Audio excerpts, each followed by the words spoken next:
Tiga. Assalamualaikum warahmatullahi wabarakatuh.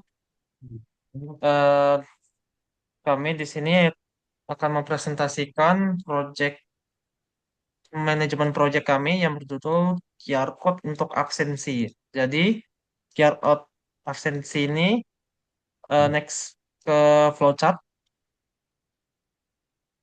Sini ada flowchartnya. Yang dimana pertama adalah kita mengidentifikasi kebutuhan, kedua penentuan tujuan ruang dan lingkup. Tiga, riset dan studi kelayakan. Empat, perencanaan. Lima, desain solusi. Enam, implementasi proyek. Tujuh, pengujian. Delapan, evaluasi dan dokumentasi. Sembilan, implementasi nyata. Dan terakhir, pemeliharaan dan evaluasi lanjut. Oke, next. Eh, jadi masih banyak institusi yang menggunakan metode absensi manual berbasis tanda tangan biasanya yang rawan titip absen. Jadi sangat sulit dalam pengelolaan dan integrasi secara digital. Hal ini menjadi latar belakang perlunya sistem berbasis QR code untuk meningkatkan akurasi, efisiensi, dan integrasi data. Oke, next. Tujuan proyek ini yang pertama adalah pemindaian QR code saat hadir, yang kedua penyimpanan data dalam database, tiga tersedianya fitur pencarian dan pelaporan data kehadiran. Next. Oke, di sini bisa dilanjut oleh teman saya, Lipo, boleh dilanjutkan?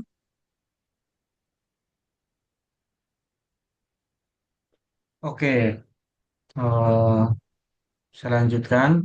Jadi di sini ya, research ya. Jadi riset ini dilakukan untuk mengetahui teknologi yang cocok digunakan, termasuk dalam studi terhadap sistem serupa. Ya, beberapa hasil analisis kami ya, itu teknologi QR code. Ya, di sini bisa menggunakan library dari Python seperti QR code dan OpenCV. Ya, platformnya kami menggunakan Flux yang ringan saja.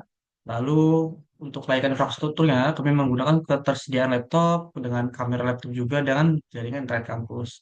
Lalu penggunaannya itu bisa untuk mahasiswa ataupun siswa. Nah, studi kelayakan juga mencakup eh, yang pertama teknis, apakah sistem dapat dibangun dengan skill dan teknologi yang dimiliki. Yang ketiga ekonomi, apakah yang dibutuhkan sesuai anggaran. Yang terakhir adalah operasional, apakah penggunaan tersedia menggunakan sistem ini dan siap beradaptasi. Oke. Nah, ini adalah perencanaan. Ya, yang pertama itu adalah eh, timeline selama 8 minggu. Yang kedua itu pembagian tugas antara developer, desain, juga tester. Yang ketiga itu kita estimasikan biayanya. Yang keempat itu identifikasi risiko. Dan yang kelima adalah penyesuaian jadwal mingguan. Nah, tujuannya adalah untuk untuk manajemen proyek yang terorganisir. Lalu untuk estimasi biayanya, eh, bisa dilihat di sini. Kalau untuk programmer freelance itu per jamnya itu 50. Estimasi itu sekitar 40 jam ya. Jadi sekitar 2 juta untuk UI UX, 550 juga sama estimasi sekitar 10 jam, itu 500.000 untuk pengujian tester itu sekitar 30.000 per jam, ya sekitar 10 jam juga untuk mencoba semua fiturnya sekitar 100.000.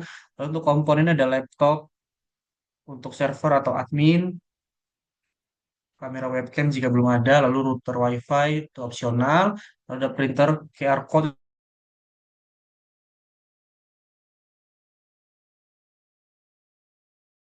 juga opsional. Lalu untuk itemnya itu yang digunakan untuk pengembangan itu menggunakan library Python, QR code ataupun Flash. Untuk database yang bisa menggunakan MySQL atau SQLite. Lalu untuk hostingnya, waktu itu menggunakan SMTP ataupun Flash lokal. Untuk hosting cloud-nya itu opsional.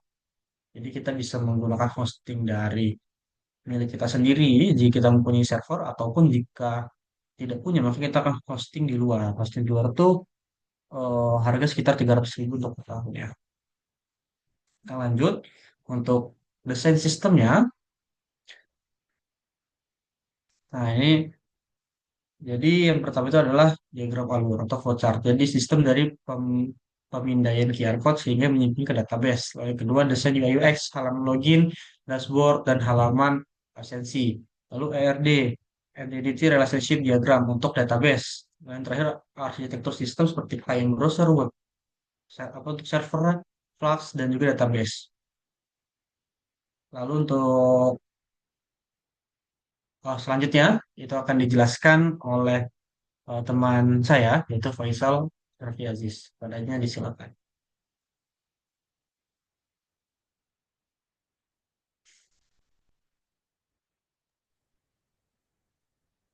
Baik, selanjutnya di sini pada saat testing, yang mana itu testing itu dilakukan melalui tiga level ya. Pertama, unit testing. Unit testing ini adalah menguji fungsi individual seperti scanning QR. Lalu yang kedua itu integration testing. Integration testing ini adalah pengujian alur yang penuh dari scan hingga laporan. Dan yang terakhir ya, ada user testing. Jadi user testing itu melibatkan pengguna nyata, itu seperti dosen, mahasiswa. Jadi itu untuk mencoba sistem. Next, di pada saat evaluation itu yang mana itu membahas tentang pentingnya evaluation. Jadi apakah sistem tersebut memenuhi tujuan awal atau apakah kekurangan yang ditemukan? Lalu bagaimana sih reaksi pengguna tersebut? Jadi evaluasi ini tuh menghasilkan dokumentasi teknis dan laporan stakeholder yang mana itu menjadi serta menjadi bekal pengembang lanjutan. Next.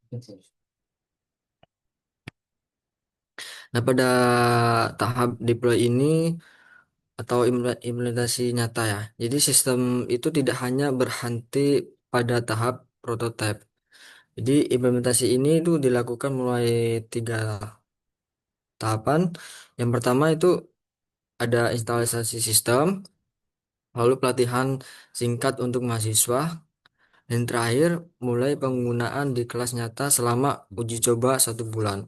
Yaitu tuh ini tuh menunjukkan kesiapaan sistem tersebut itu untuk digunakan secara langsung. Next, selanjutnya di maintenance. Maintenance itu setelah diimplementasi pada slide sebelumnya, sistem itu tetap perlu dirawat. Yang mana tuh uh, ada tiga monitoring. Yang pertama monitoring performa sistem saat digunakan rutin, lalu menanggapi masukan pengguna, dan terakhir itu update keamanan dan fitur penambahan fitur.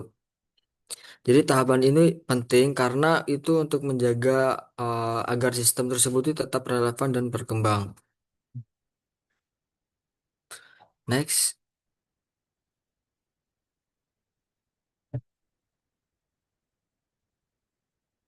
Nah, di sini untuk tim kami yang mana tuh yang pertama untuk CEO itu ada M. Aji Adiaksa dan General Manager ada Satria Divo Praditya dan saya sendiri sebagai supervisor tuh.